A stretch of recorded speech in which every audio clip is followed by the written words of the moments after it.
we're here to talk about environmental debate live and unscripted that's happening at the Bothy Vineyard, or the former Bothy Vineyard, on March the 27th, 2023. And who are we? I was going to say this is a perfect event. This is an event to stretch your thinking, explore opportunities, and build lasting links with people who want to make a difference. I am William Manclow. I'm going to be one of the co-facilitators of this event. And who are you? And I'm Stuart the Wild Man Mabbott, the other co-facilitator. And we hope to come up with some solutions to some big problems during this event. But the event is more about getting people together and just trying to build connections as well. So if we come up with some solutions, that's a bonus. Now, one of the questions, I'm going to read this, one of the questions we are going to be exploring at this event is are we really facing a water supply crisis, and what are the most effective ways of educating people about water usage and future-proofing our water resources? Do you want to read the rest of it? Yeah, is it really, well, I'll continue. Is it realistic to rely on our freshwater environments to help meet the needs of consumers, growers, agriculture, and nature? And are there future alternatives to help fill the void? Now, we're going to introduce you to the other person on the screen, Oliver. Just introduce yourself and what organisation you're from. Yeah, hi, I'm Oliver Odell. I'm the owner and director of an organisation called Smart Greens. Basically, we're a not-for-profit social enterprise market garden. So we grow fresh local produce, and we use our business to teach young people about how their food is grown, and do that through what's called STEM education. So science, technology, engineering, and maths, cross curriculum in the real world. I only found out the other day what STEM meant. My wife let it slip. No, the penny dropped. I understand. Yeah.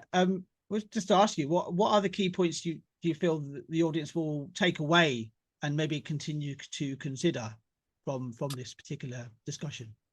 I think if you look at the question, I suppose my presence here is really about kind of agriculture and growing and the use of water in growing crops. You take last year, and last year was probably one of the driest years ever, and the summer was horrendous.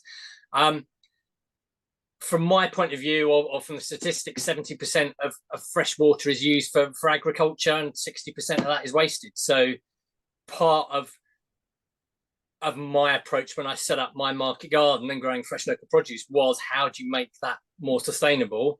And so part of my operation is growing things using aquaponics, which is probably the oldest environmental way of growing, and potentially uses 95% less water to grow water-hungry crops.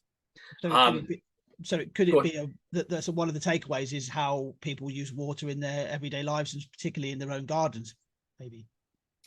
Yeah, I think so. I think part of what I do highlights to children and other people just how much water it takes to grow something that you eat, and could you do it in a better way? So my aquaponics is a recirculating system, so the water goes round and round and round and round, as opposed to drains away in the soil. The part of the takeaway is, yes, you can use something, yes, you can grow something more sustainably using less water. You can grow something where people live using less water, rather than, and so you bring in conversations about food miles and all of that kind of stuff. And in a recirculating system, you have to grow naturally, because I'm using fish and I'm using crops, and you'd either kill one or the other if you put, I don't know, chemicals or antibiotics in it. You're not touching the water course or the groundwater or the water table, because the water is recirculating. So very different to normal agriculture, where you're watering into the ground, and the stuff you're putting on your crops is draining into groundwater and potentially kind of affecting that. So it kind of makes people think you don't have to grow something in soil, you don't have to water it and use tons and tons of water. There are alternative ways that that have wider implications across the world. So if you look at the United Arab Emirates and stuff like that, you can't grow in sand, theoretically. So aquaponics and hydroponics and that kind of way of growing is massively important for the developing world. Yeah, it'd be interesting to see if anything comes up in this about how people maybe in their own gardens could have a more secular water supply and usage regime. But it'd be interesting to see if that comes up. But one thing I want to ask you is what do you personally hope and expect to take away from the experience we're going to subject you to on the 27th of May? I mean, my background is not growing. My background was 25 years working in disadvantaged communities and helping those communities come together and quirky projects. I think I've kind of in midlife stopped that as a career and gone off and done something that potentially changes the world a little piece at a time locally, albeit. What I'm hoping is to be challenged on that. So in my head, I've gone away, researched. I used to run a horticultural project in an open prison, developed that so it's more focused on young people when I took it out of the prison, and set up something that I think is quite sustainable. It would be great to be challenged, and I do this with the primary school children that we do for school visits, is how could we teach that better, or how could we do that better, or what do you think you could invent to make that better? I'm not perfect.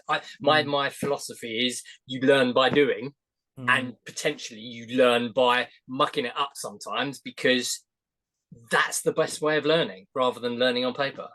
Well, we want this event to be more about the audience than it is about myself and William as facilitators, or you and the other guest panelists, because we can all learn from each other, and hopefully somebody in the audience is going to be able to answer some of those questions that you've got. But thank you for being with us today, Oliver.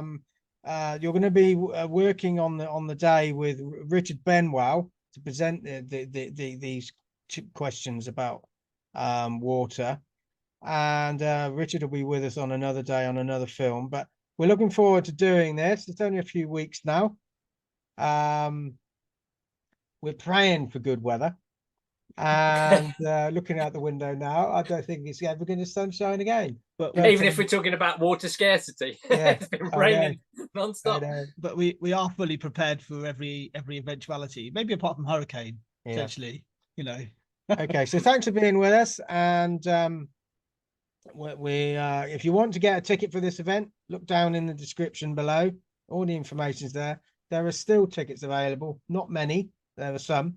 It's an exclusive event. It won't be recorded, so you can come and air your bladder without it ever ending up on the internet. So what did Tommy end up with saying? So don't hang around, buy your ticket today. Yeah. I think it was something like that, wasn't it? Yeah.